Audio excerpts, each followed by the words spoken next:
and welcome to Dungeoneered, a podcast dedicated to discussing Dungeons and Dragons. I'm Aaron. And I'm Josh. Let's do this. All right, so Josh, I don't know if you've heard of this game, but recently I have a new game came out that I've been playing a ton, and I'm assuming you probably haven't, but it's called Super Auto Pets. I think I might have heard of it. You ever heard of it? Okay, well, essentially it's like a auto chess. Have you ever played an auto chess game? Do you know what an auto chess game is? No, I have no idea what an auto chess game is. So auto chess game is like there's like a board and you have a bunch of like tokens that you buy and place on the board, and they like auto battle the other person's tokens. So it's like a strategy slash like luck based game, because you have to buy a bunch of different tokens, and the more you buy, they level up and stuff like that. And this game, Super Auto Pets, is like a game where you buy cute little animals and line them up in a certain way, and they fight each other and give each other different bonuses to beat each other. For some reason, I'm super hooked on this game. It's free to play, so if anybody wants to get it, it's free, but I'm super addicted to it. And it made me think, we haven't really talked too much about pets in our D&D game and how to run pets interestingly. We've done a few we have a dog in a tavern, or there's a circus, blah, blah, blah. But we haven't really talked too much about running pets. So how do you run pets? Do you run pets? Do you avoid pets? Do you keep pets? Do you hate pets because they ruin Ranger, even though Ranger already sucks? What's your opinion there? What do you mean they ruin Ranger even though Ranger already sucks? Well, like the Ranger, the one who can have a special pet sucks. Like their pet is terrible. Beastmaster is not a well-balanced class. Yes. No, yeah. So some people are like, oh, well, pets ruin Beastmaster, but I'm like, well, Beastmaster's already ruined, so joke's on you. But yeah, I don't know. How do you? I like to go with the things a player wants. So a player talks to me and says, "Hey, I'm thinking my character has a dog."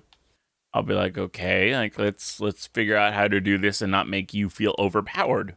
Let's give you this dog, but let's make it feel fun." And so currently I have 2 dogs in the party. What? You do? Yeah. There's 2 dogs in my... I didn't know this. Adventuring party. Kodo and Podo, which they're named after something. I don't know the reference, but older people seem to. And so these dogs, the player is a ranger, and they're playing the ranger that is, I think it's called a Horizon Walker, where you detect portals, and you're all about crossing planes and doing all these things. Yeah. This one's one of my favorite rangers. And my world is nobody knows the other planes exist. There is so much preventing any sort of planar travel or anything. And so he's the only person who's seen it and is trying to figure out what's going on. What is this planar travel and all this? And he seems to be uniquely affected by it, and that's why he's this type of ranger. And so when we were coming up with cool ideas for these dogs and making them interesting and unique, because just regular dogs quickly get outpaced in any game of D&D to the point where they're problems to have in combat rather than any sort of aid. Where it's especially those if you want to save them. Yeah, they're those just gonna die. And you're I don't want them to die. Yeah. So, as the party is getting stronger, so will the dogs. Not excessively. So you're leveling up the dogs? Yeah. But I'm doing it they start out, they have this stat block. Next, they have this stat block, and so on, and so on, and so on. And so because this ranger class is all about teleporting and portals and things like that, each of them are kind of being affected by these portals in a similar way to their master. So, Kodo is going to become what's called a Shadow Mastiff. It's an actual stat block in D&D that kind of uses the shadows and teleports through them. While Podo is becoming more like a Displacer Beast. And so they're going to both be affected by these portals, but in different ways. One's going to be better for stealth, and the other one's going to be better for combat, and they're all going to be... They're going to have their own feel to them, but they're still never going to be oh, you jump in the middle of combat and you help us. It's hey, pick out the people from the sidelines, still feel like you're helping, but don't get hit by fireballs. Okay, so that's interesting. Do you see pets having like an out of combat use? Like, Oh, they're because I know constantly in familiar use. is kind of. These Are guys they? are constantly How in do use out they? of combat. How do they use them? Well, so they have a halfling in the party. So at one point, they found out this news of, oh no, the city is about to be attacked. They found this out. They were about a day's travel out, and they knew that if they traveled there as fast as they could, it would still be getting there pretty much the same time as this attack. So you couldn't warn them if you just ran there yourself. And they were like, how do we get there quicker? How do we get there quicker? We're not very high level. What do we do? What do we do? They realized, wait, this dog is big enough that the halfling can ride it. And so, Da-dun, da-dun, da-dun. the two dogs and the halfling went off ahead. They actually encountered some enemies along the way and had to fight. But it was this really cool moment of, if these dogs weren't there, we never would have been able to get to the city and warn them in time. And the party came a little late. And it was a really cool moment. So then, do your players like enjoy? I mean, as far as you know, obviously, do your players enjoy having these dogs like be at least something that's not essentially detrimental to the group? Yeah, honestly, because we're still level 6, so we're not super powerful. They're not super powerful yet, but they're really cool for certain like roleplay aspects as well. When it's like, hey, I want to go do this. Technically, you'd be going and doing this whatever task it is in alone, and they're like, hey, why don't you take the dog with you? And it kind of makes them feel like they're like being protected, even though the dog is way weaker than they are. It's kind of has become this thing of, well, just feel safer if you take the dog, because like even if something happens, the dog can find us and warn us of what happened, or the dog can track your scent, or like there's just so many different things that the dogs can do that they kind of have become this link for the party to stay together. Do you see a lot of like out of, I don't know, like not in game, like I'm trying to figure out how to word this, but like not mechanics wise use for dog like animals beside like maybe just role play? Like, do you think that is a thing? What do you mean? Just like petting the dogs? Well, because I don't know, like I find it really hard to use animals mechanically in D&D when it comes to making them do cool stuff, unless it's like a ranger, just because like I feel like it's almost like giving somebody the ability to disarm somebody's weapon with just like a normal melee attack when that's what a battle master can do. So like I find it hard to like do that kind of stuff, not because I can't come up with something, but because I feel like it limits one of the classes really heavily. Do you see any like just like, for example, Sprinkle That's why and the only Critical things Role? I've really done with the dogs is enhance the class of the ranger. So it just feels like he has these kind of Right.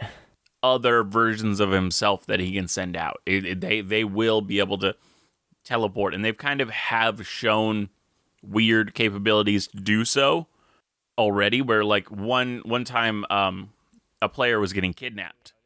Are they a pretty major part in your group's dynamic? I mean, not incredibly so. I mean, it's really just in the ways that I've described already.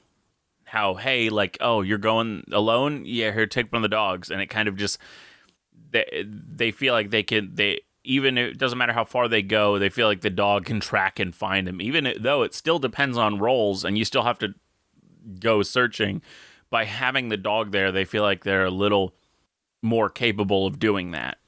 Yeah. I don't know. I've just tried to think about how I can have a dog in my game that's not useless, but not limiting on like a ranger's class. Yeah, I wasn't something I expected, but I haven't ran into problems with it yet.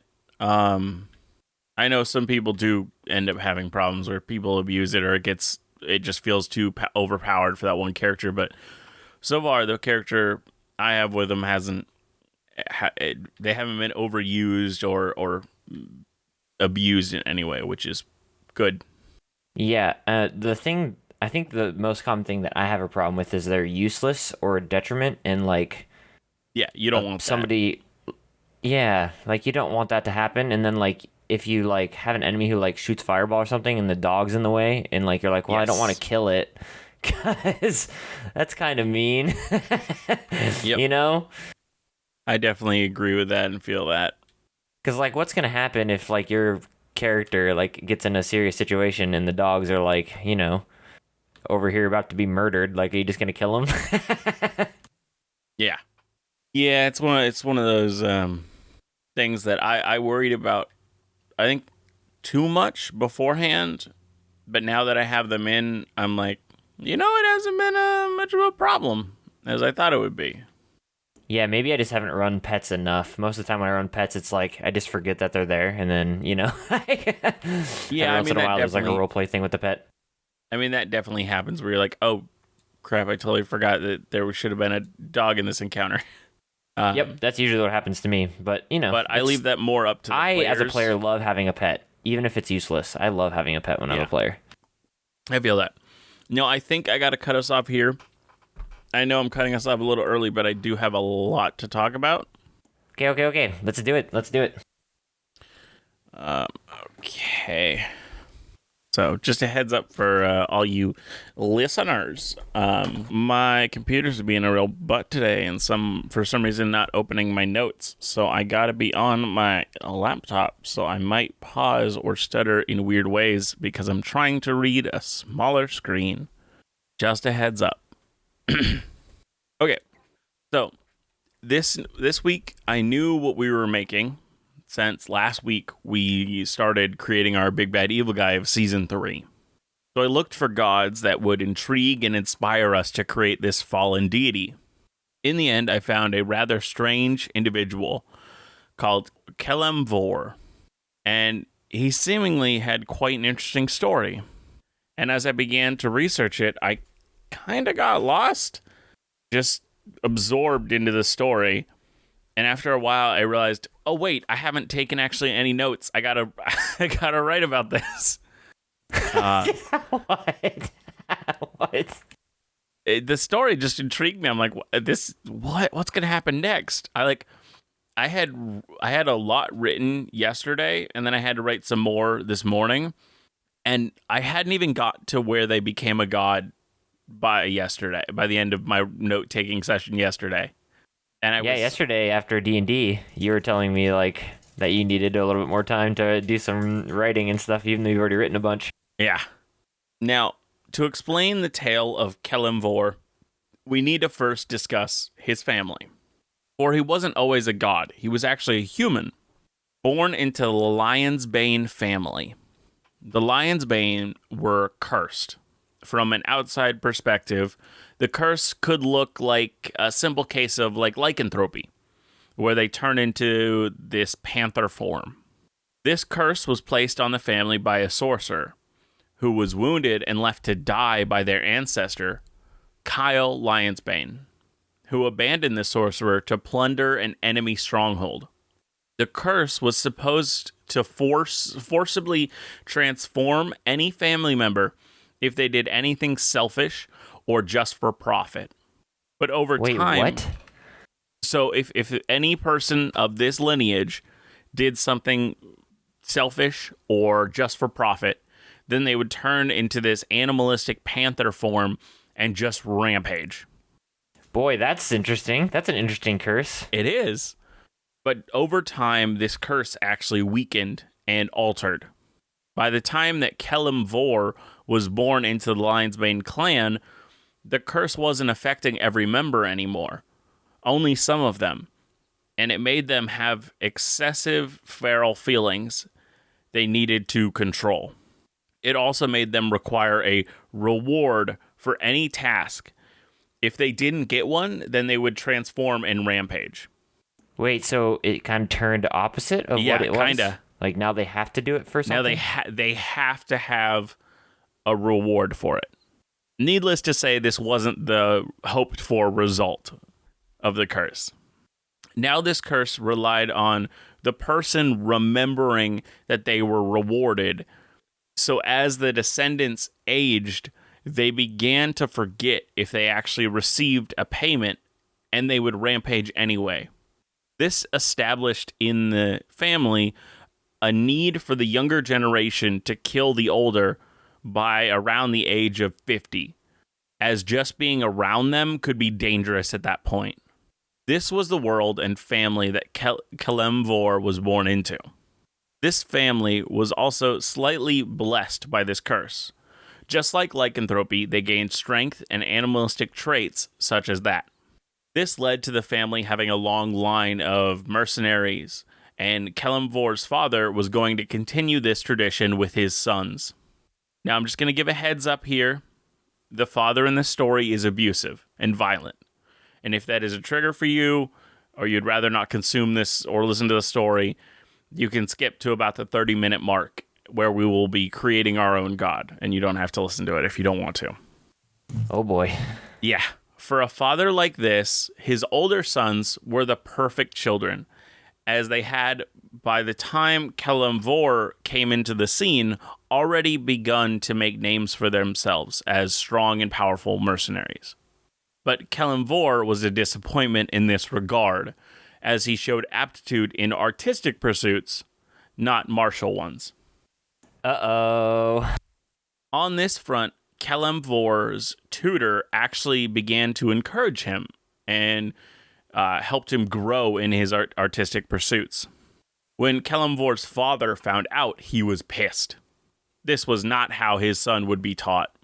He quickly fired her, but first, this bitter old man gathered a group of friends and beat her excessively and left her for dead. Oh, gosh. Yeah, it's horrible. Kelemvor didn't find this out until weeks later, and a hatred began to boil inside him as this pissed him off. For now, Kelemvor channeled his rage into martial training. Sort of like his father wanted, but the father didn't see the true intent of his training. Because of this, Kelemvor had shut himself off from others, not wanting to be in pain again. But when he was 13, he met a girl that changed all of that, and began to break through his exterior, working her way into his heart. The a-hole father saw this as a distraction, and also beat her as well, to get her to leave his son alone. Kelemvor came upon him as he was committing this heinous act, and charged violently, full of rage. But he was knocked to the side, and as he rose from the ground, his body began to change, and he turned into the family's panther form, and he brutally mauled his father to death. Oh, gosh. His girlfriend was incredibly scared seeing this panther monster before her, but soon realized that Kelemvor's mind was still inside, and she led him to the forest where he could be safe. And it wasn't until about 6 months later before he gained full control over his body and mind again. Wow, that's crazy. Yeah. In the end, though, his uncle found him in the forest and revealed all to him about the family's curse and its history. His uncle was always supportive of Kelemvor and his sensitive side, and he trained him on how to manage his curse. His uncle was an adventurer, and despite Kelemvor never wanting to be a fighter, he began to enjoy the company of his uncle and their adventuring party. When he turned 18, once more tragedy reared its ugly head, and the adventuring party, including his uncle, were slaughtered in an ambush by Kelemvor's eldest brother, Gunther. And once again, the curse flared, and Kelemvor slaughtered his brother and most of his companions, only letting those that ran away go free. Wow, this is a pretty tragic backstory. Yes. Holy cow.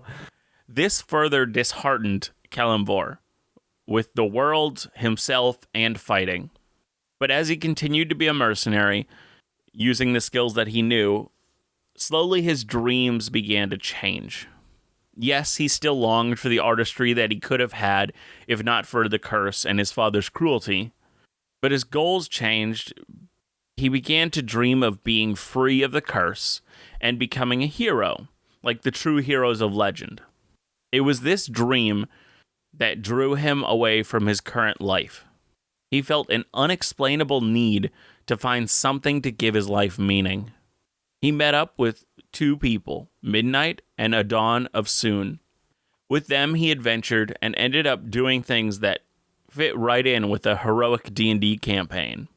He earned the favor of Bane, the god of strife, who removed his curse, returned the Tablets of Fate to Waterdeep for their eventual return to Ao. During the climax of his campaign, he faced gods face to face with his party, and he was killed by a mortal called Cyric, who in this event killed and replaced the god of death with the sword God's Bane, while the other companion, Midnight, ascended to become the new god of magic, Mystra. But due to some rather crazy things with the God's Bane blade, instead of Kelemvor dying, the god Mask hid him in a demiplane for 10 years, while the now god of death, Cyric, searched for him, hoping to truly end him. In the end, gods banded together and caused chaos in Cyric's strongest points of faith, causing many followers to turn away and weaken him. Cyric became overcome by a nightmare that made it appear that Kelemvor had come back for revenge, and in Cyric's madness, he broke his sword, which, in the end, actually freed Kelemvor.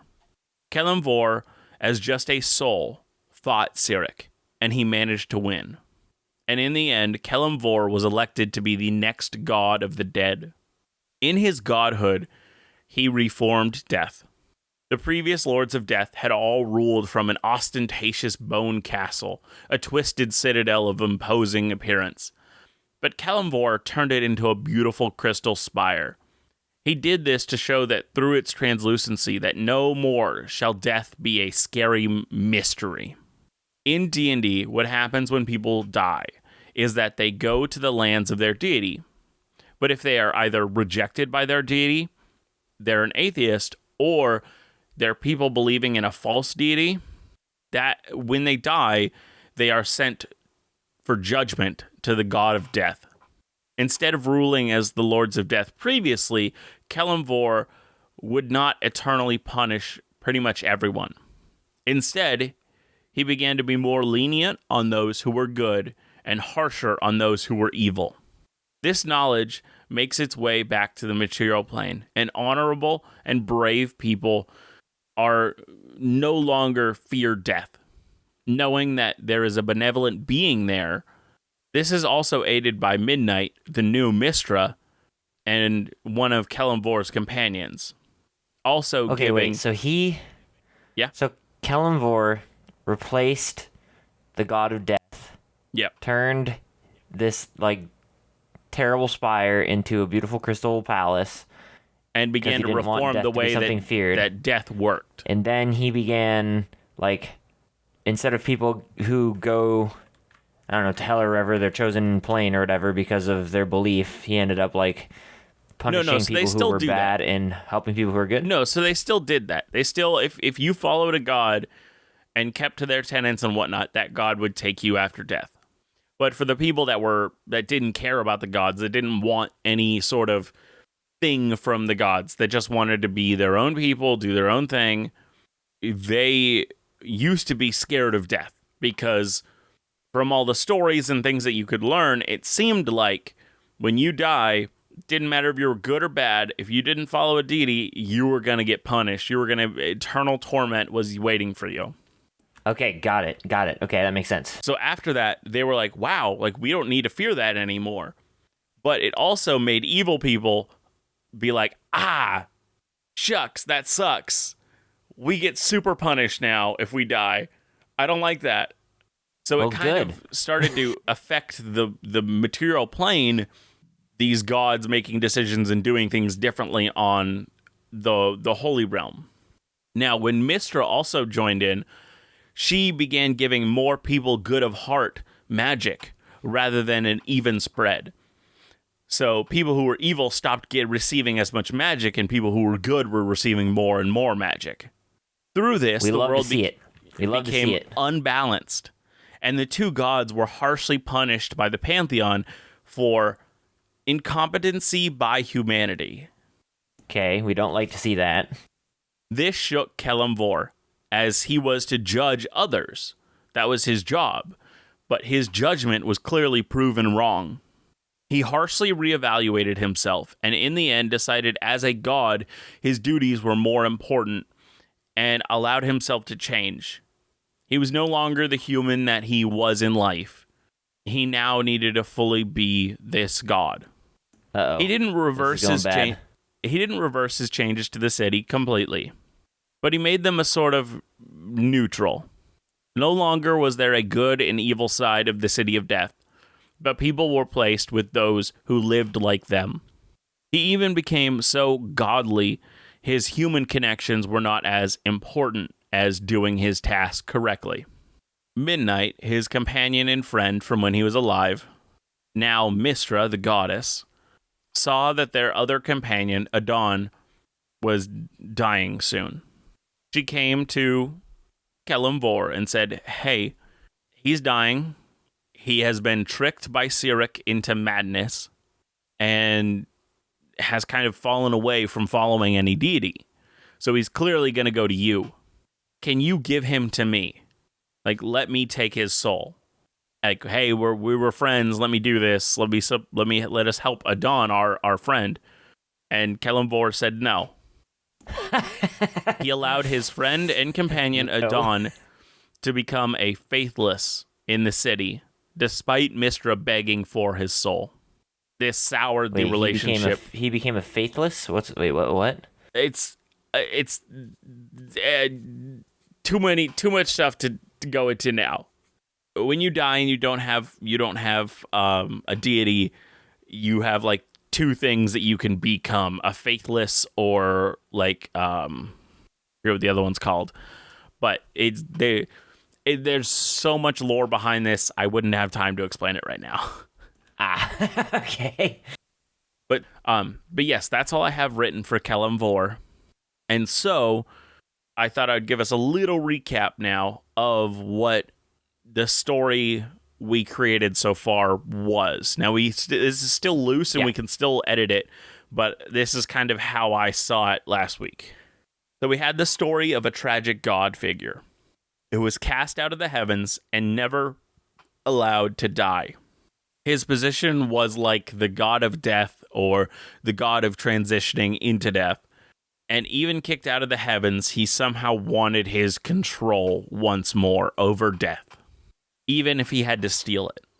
He originally wants to find the magical box that kicked off Season 3, which is where the players will originally encounter him.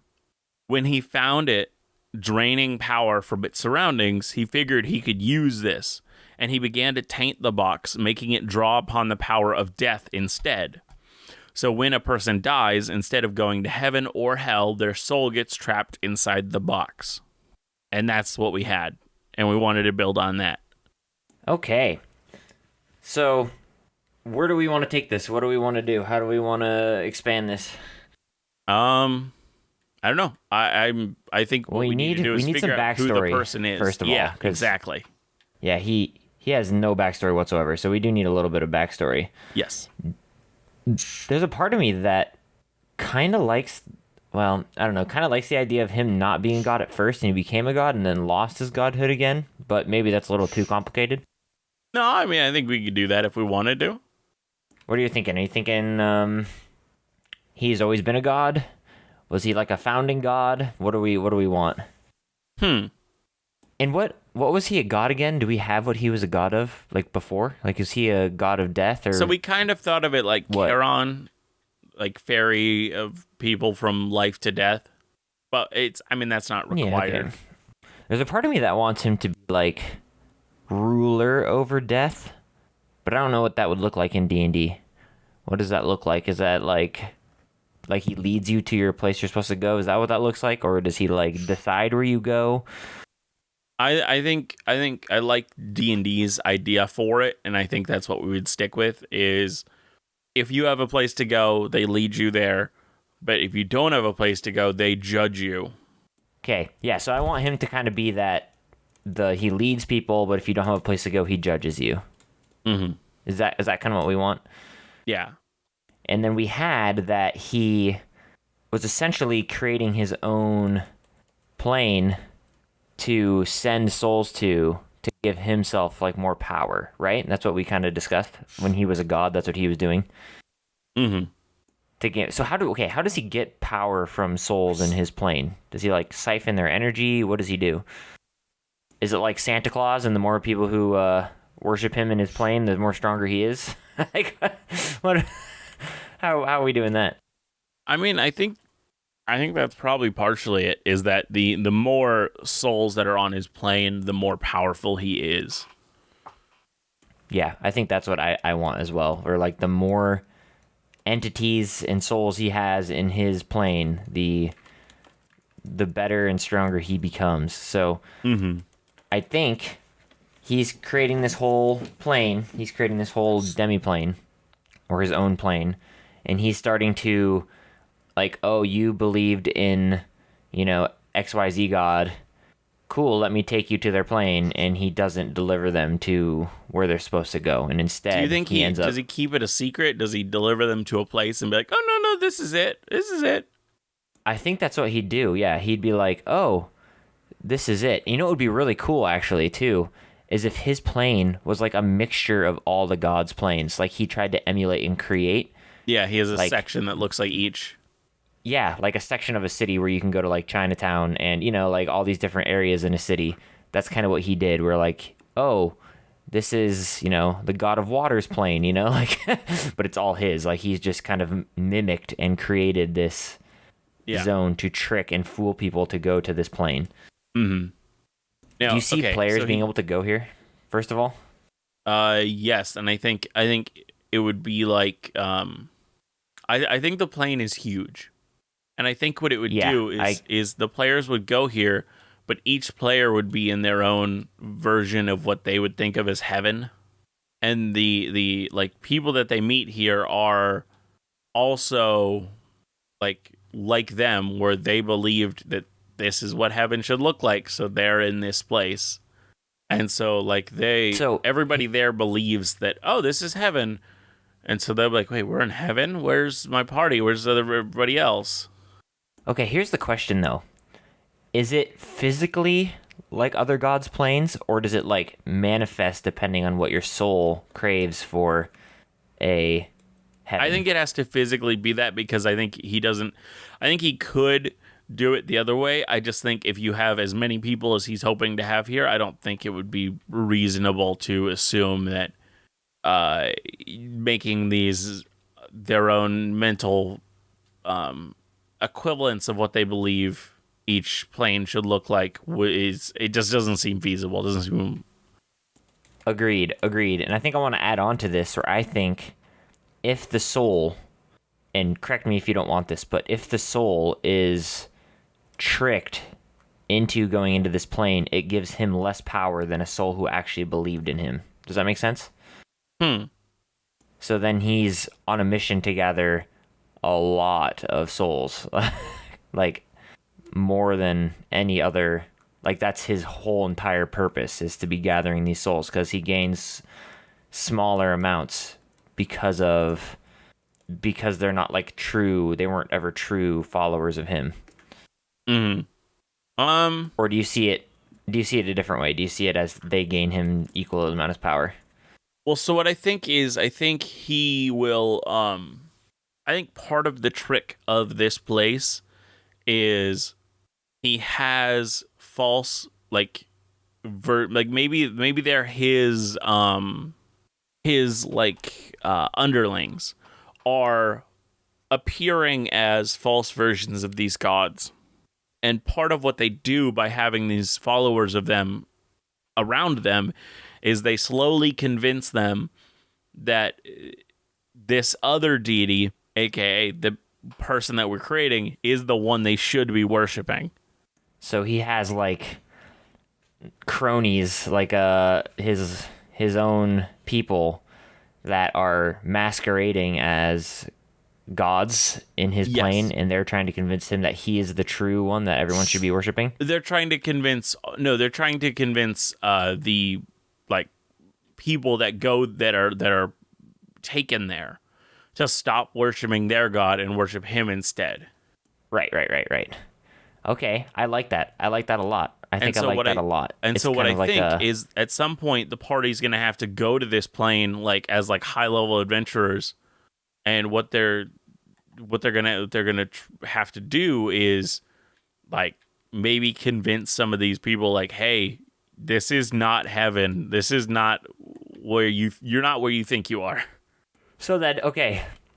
He currently, right? The god is he still a god? Is he not a god? Is he He's been like kicked out just of a cursed godhood. immortal He's now? still powerful, but he's kicked out of godhood. So is he more of like a demigod now, or is he just like a cursed immortal? Like, Yeah, I'd say he's more like a demigod, power wise. yeah, I don't know. I see him. See, I think I see him more as a cursed immortal, and he inhabits the form of whoever has, and he gains their power. Does that make sense? So like, if he becomes like a baby, then he's not going to be, demigod status or whatever. If he becomes like a farmer, then he, I think he retains knowledge, but he is like inhabiting the physical form and the mental prowess of, maybe not the mental prowess, but a physical form for sure of like the farmer. Because if they cursed him to be like a demigod and he falls to the earth and becomes like, switching into different bodies when he dies, it's not super big of a, I mean, I guess it is still a pretty big punishment, but like he's still pretty powerful and could like rule the world with each individual life. Or is he just so consumed with like I don't think madness they that have he the power to. I think that would be the thing. Would be they weaken him as much as they can, but you can't make him weaker than that. Like that's the best they could do. And so, okay, well then, my thought was that the reason they cursed him with this, like where he dies and re-inhabits a new form, is because they couldn't eliminate his power, but every time he dies, his power resets, essentially. Does that make sense? Interesting. That is interesting. I think. So I think he... So my thinking for why he keeps reincarnating is because they don't want him in heaven or hell, because that is the divine realms, and he is literally kicked out. He cannot go to the divine realms, and so he literally is not allowed to go into these divine areas. Does that make sense? Yeah, and that's my thinking as well. But I think it's like I was seeing it a little bit as like a not double-edged sword, but like a 2-for-1, two birds with one stone, because this will like, if he was still a god, like a demigod or something, and he started creating his own plane, then he could ascend into godhood. So they wanted to prevent that. The problem is they didn't foresee him finding this box to aid him in doing such a thing, and now he's gaining the power back. Now he's essentially a demigod again, and he is now creating this plane again to get his power back. Mm-hmm. So they had him cursed to never be able to enter into the divine realms, but every time he died, he lost his strength that he had accumulated. So now he's back to, Farmer John or whatever, until he rebuilds slowly through that life. And then once that life is over, he's back down to, Farmer John again. The problem is that he, through these lives, started to like, he's smart. He's still smart. He still has his own mind. So he started to like write down things, keep track of different things. And eventually his research led him to find where this box was located at. And he ended up getting there and finding this box, and now is using it to elongate his life, build planes, capture souls, stuff like that. So the curse they originally put on him has kind of been outsmarted in a way, and he's now regaining his power. That was kind of my thought. But I like the idea too of the sole purpose was just to make it so he could not get into heaven, and he's still very powerful, and he's just used his demigod powers to find this box, and now is using it to create his own plane and capture souls. I think it's interesting, the idea of pushing him back to zero every time that he's killed. So do you think the people who are killing him are the gods? Like, they just literally have to try to find him. And once they find out who he is, they kill that body. Yeah, I think part of it is probably that. Yeah, like maybe they even have like a god of trickery or something, or like yeah, like a task force, stuff like that. Yeah, like people looking for him and trying to kill him. And now that he's, he starts to learn and try and mask where he's going, and like he's starting to try and retain this information that he's learned upon dying over and over again. And now the gods are getting worried because he's getting harder and harder to stop. Yeah. So, backstory on him then. We didn't even get to any backstory. Backstory on him. We want him to be a god the whole time, or do we want him to be immortal first? Like, was he cursed back to being immortal, or was he cursed just out of godhood?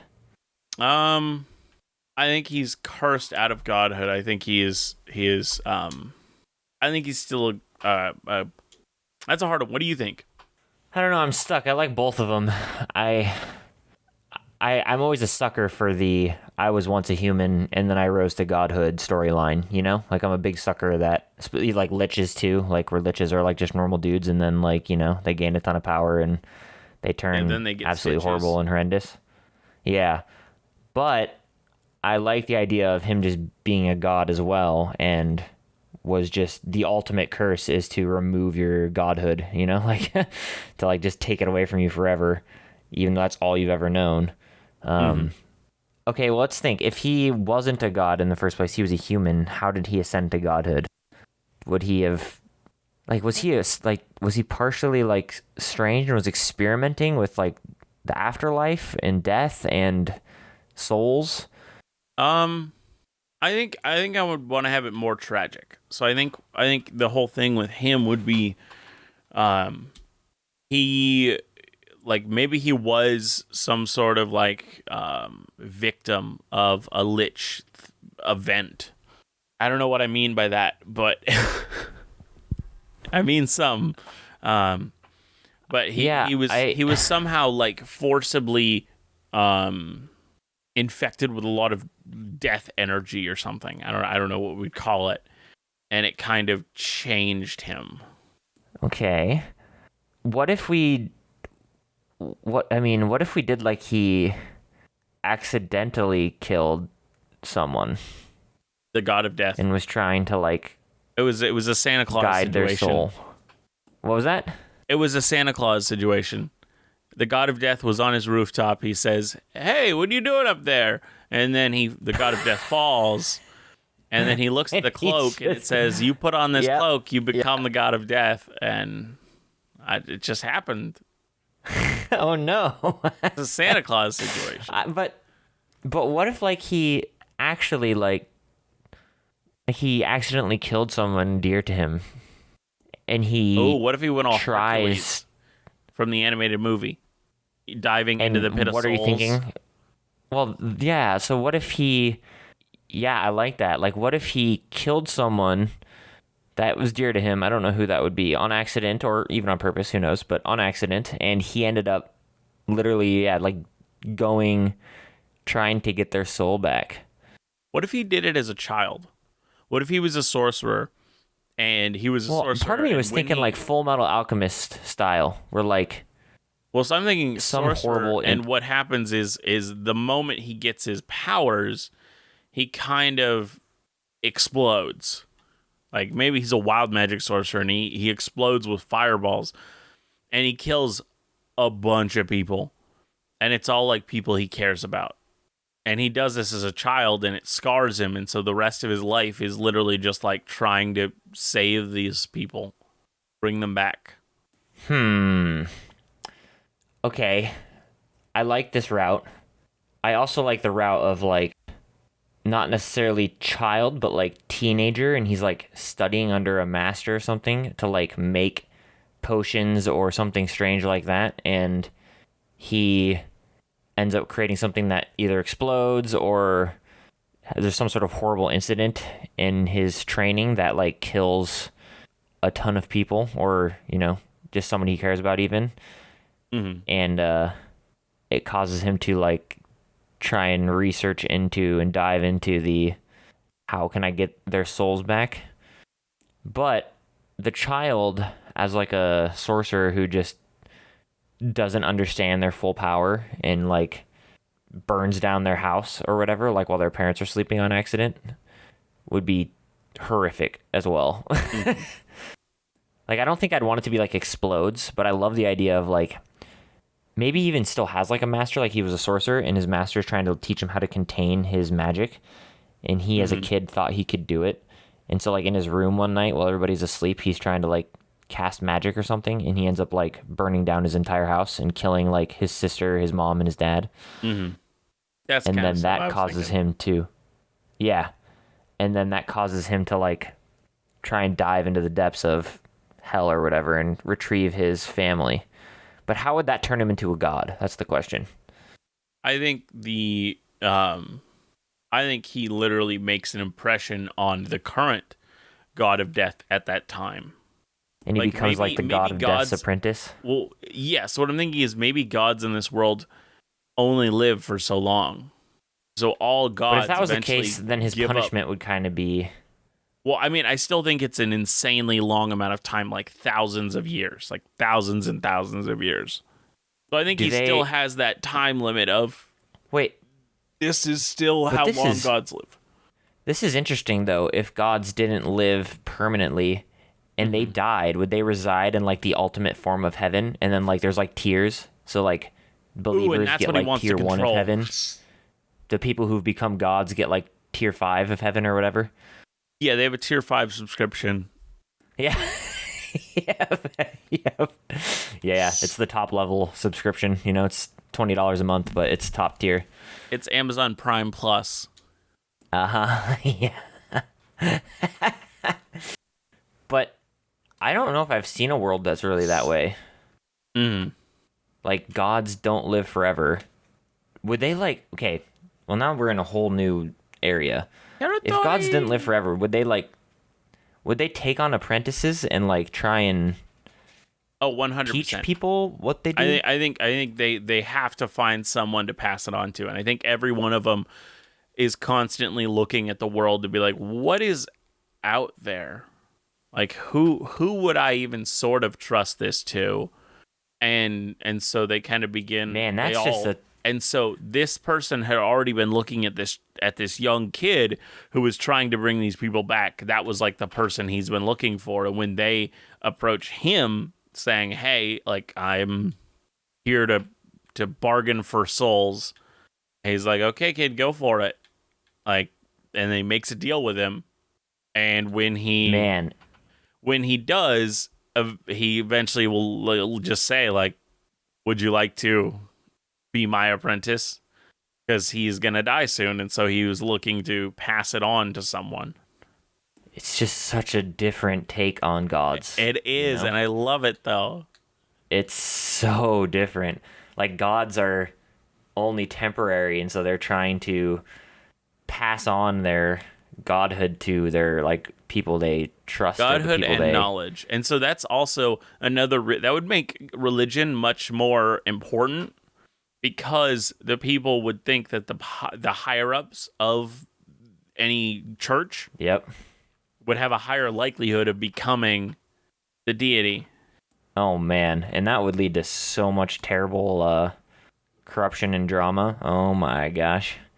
Could you imagine the chaos that could possibly ensue if you when one is not picked and another one is? Yeah. Like, oh, man. This could have a lot of fun. Okay, I like this. So he has this horrible accident. He dives down into the river Styx or whatever to try and save his family members, and he gets noticed by the current god of death, who essentially makes him an apprentice. I don't know what I'd call it, but an apprentice of some kind. Yeah. To take over the mantle of the god of death. He eventually, of course, probably makes it all the way through it. The god of death dies. Does he kill the god of death, or the god of death just dies naturally? I think the god of death dies. Yeah. So the god of death just dies, and he becomes the god of death. Where does he... Okay, we can add another layer, too. Does he want to be a god permanently once he's tasted godhood? I think that has been. I think maybe, but I also think that it's. I don't think it's possible. I think I would want it to be. If it is his goal, it's an impossible goal because I Okay. think there would have been millions of gods who would have tried that already. Okay, so maybe it's impossible, but he's still trying anyways, right? Yeah, And he starts to and steal so maybe souls. the people to talk to like an old dragon, and the old dragon's like, "What do you? No, there's no like that's not possible. They've all tried, and it never works."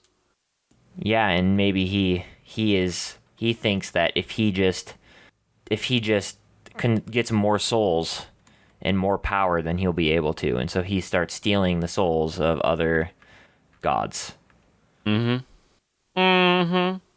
And then it leads us back to where we were, where he he gets caught. What does he get caught? Does he just what happens? What happens there? Win. Like he's siphoning souls and leading souls to his demiplane, even if they were, believing in other gods. He's Yeah. created So this what whole he's doing demiplane there is that simulates others. yeah, that's him trying to that's him trying to get the power to remain a god forever. Right. And so does he just get caught by the other gods? Like, do they just start realizing that Well, I mean, they're not eventually getting they're souls? yeah, that's the thing. Eventually the souls, the amount that they're getting is way less than it should be. And And so then so- what? Do they revolt against him? Like, do they all fight him or whatever? And I mean, obviously he'd probably kill a few gods or whatever. Yeah, I think it would be a big thing, a big event that they probably has a name and probably is talked about in different religions. Yeah, and then they end up defeating him with overwhelming, odds, and curse him and cast him down to never be able to return to the divine realms ever again. And so he ends up just cycling constantly through different low, I don't want to say low lives, but you get what I'm saying, like different Yeah. humanoids. Interesting. Yes. Yes, it is interesting. Now, What age do you think he becomes like an apprentice to the god of death? 35. I Wow, think that was this really happens- specific and real quick. I think he was 18 when it happened. When he was getting cocky. He was 18. He's like, I got this. It was probably even on his 18th birthday, just like it was with Kelemvor, and tragedy strikes. And that's when the issue happens, the problem happens, where the people die, and he wants to solve it, and it takes him, like, in this case, 17 years to figure it out. How do I save them? How do I get to hell? Is that reasonable? Unreasonable? Older? Younger? I think, yeah, no, I want him to probably be, like teenager to somewhat adults, and then when he starts, like, kind of, when the tragedy strikes, and then he, yeah, somewhere in the middle of his, maybe a little bit younger than 30s, but that's when he becomes an apprentice. Mm-hmm. Because I think that gives him time to develop as, like, a human, and then have an impact, like, a part in his life that's incredibly impactful, is when the tragedy strikes. Yeah. And then he, tries to make his way over and become a god. Yes. And then I think it also adds to the curse and makes it, you're cursed back to where you started, back to like the torment that you've endured when you were younger. You have to live the mortal life again with all of its flaws and its tragedies. And so that kind of makes it even worse for him. Yeah. Well, I think this is a pretty interesting, creepy Yeah. Oh my fun gosh, totally. god, and now we have our idea of how gods work in our world, because that's just how things happen. You start creating other things, and you're like, wow, like, oh man, what if gods work differently? And then it just it all bleeds together in such a wonderful way. I love world creation. Yeah. No, it's so much fun. Just like piles up into some, like all of a sudden you're like, well, now we have to discuss, are gods like actually permanent, or are they there for a short, like, a short time, a long time? Or they Yep. they die and reach different, they're like a higher level of heaven, and it's, yeah, super interesting. Well, thank you for listening to episode 54 of Dungeoneered. Woo! Oh, man. Did it. It's been a while. You're really tired right now, so I'm going to do a low, rambly kind of ending. The traditional ramble. The ramble and scramble. Ramble and scramble. Ugh. Wow. Hurry up and end it. Yeah. Well, thank you all for listening. And if you listen to us on any podcasting apps that have ratings and reviews, be sure to write us a review. It really helps the show by showing people are engaging and with it more than just listening to it. If you want to talk to us, ask us questions, we have an email address at dungeoneered@hotmail.com. If you have ideas for Lukewarm Opens or any topic that you'd like to hear us talk about, or maybe even an interesting thing you think would be fun to add in our world. Yeah. Well, guess this is time where I say this. Now, always remember to be the sharpest barrel in the bunch. See you next time. Bye.